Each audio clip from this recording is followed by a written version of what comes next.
Hi, cool cats and kittens. Welcome to your first and probably only yoga tutorial from me. Nice to see everybody.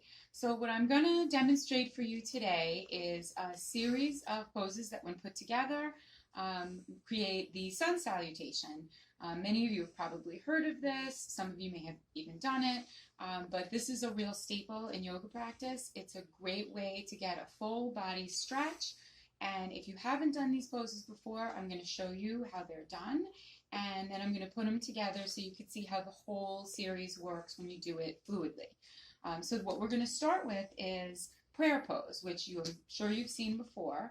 We bring our hands together with all of our fingers in alignment, and we gently press our palms together. Then we take our thumbs and we rest them against our chest, and our elbows are parallel to the floor. So you want to make sure that you keep your shoulders relaxed so you're not hunching up like this, and you're not just sort of dangling your hands in front of you. You want to keep a nice, firm position in prayer. The next thing we're going to do is learn some yoga breathing, and we're going to do a little bit more on that later when we're live. When we do our yoga breathing, we take longer and deeper breaths than we normally would in our regular lives. And so the breathing here is 5 breaths in and 5 breaths out. So you aren't going to be keeping your mouth open. It's a closed mouth breath, in through the nose and out through the nose. I'm only going to do one just to show you because you don't need to watch me breathe, but it's going to sound and look something like this.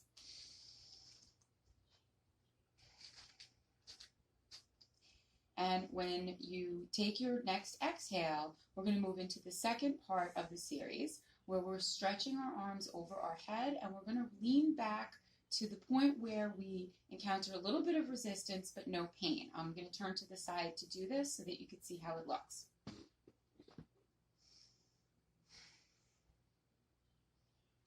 Stretching up and then back. Then we return to the middle, and then what we're going to do next is we're going to stretch our body up and forward by stretching our arms out, and it's going to look like this. And you're going to keep this stretch until your body is parallel to the floor, and then you're going to continue on, allow the back, the upper body to rest onto the floor. Now, if you could just get your fingertips on the floor, that's great. If you can get your palms on the floor, that's terrific. Everybody has a different level of flexibility. You have to do what's comfortable for you. After you get your hands down on the floor, if you can't reach, by the way, you can absolutely just bend your knees a little bit so that you can get your hands on the floor because you need them for balance. The next thing we're going to do is we're going to kick our left leg back and straight so that our toes are resting on the floor, and that's going to look like this. Now, what you want to feel in this position is that most of your body weight is going to be on the front leg, and you're going to relax the hips and pelvis so that you're getting a nice deep stretch in that extended leg, and you're also going to feel it probably on the right side. This is a really great way to open up the part of our body called our hip flexors, which a lot of people don't get a lot of work, so you'll definitely feel this one.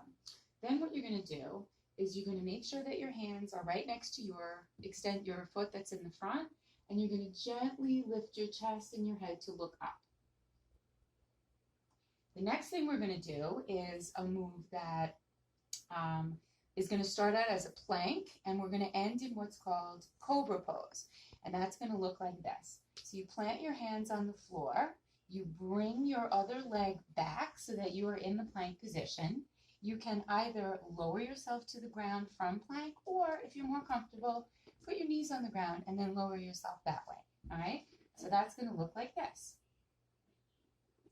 Now, once we're in this position, keeping your arms bent and tucked very close to your body, with your toes flat on the floor, you're going to bring your upper body up and your head and your neck, and you're going to look up at the sky or your ceiling, wherever you are.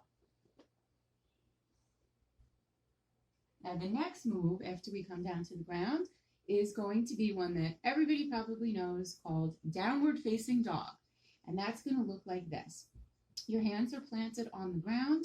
You're going to turn your toes so that they are now supporting your weight, and you're going to pull your body up and back like so. Now, in downward dog, your feet are flat on the floor and together. Your arms are about shoulder width apart.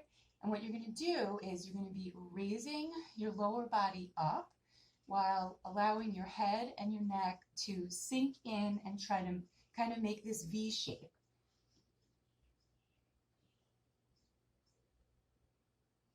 And that's an excellent stretch for the hamstrings, your neck, your shoulders. Now, once we complete downward dog, we're going to do what we did with our hip flexor stretch, except we're going to do it on the other side. So we're going to bring our left foot forward, and it's going to be resting on our chest in between our hands. You can either bring your foot forward quickly like that. If you'd like, you could kind of bring it around to get it there.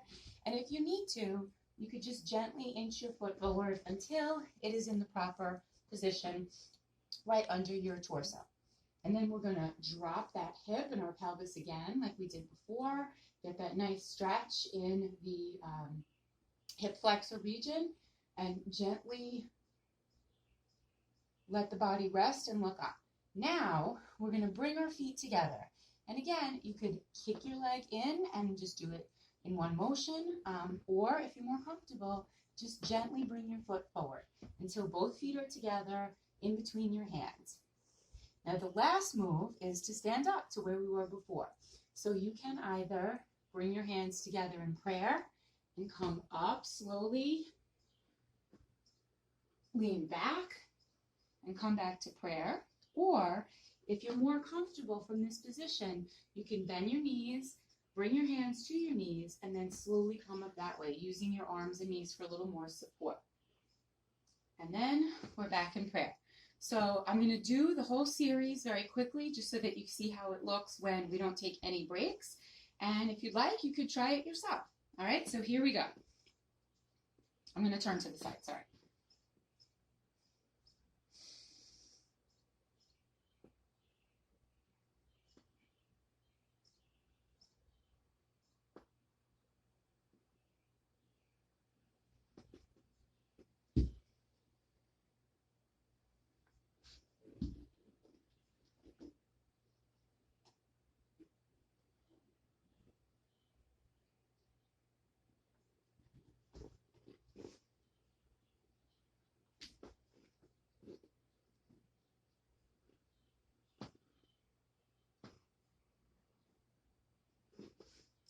Namaste. I hope you enjoyed that. If you have any questions or you want to practice with me someday, let me know because we'll all be home. Thank you so much for watching. Bye.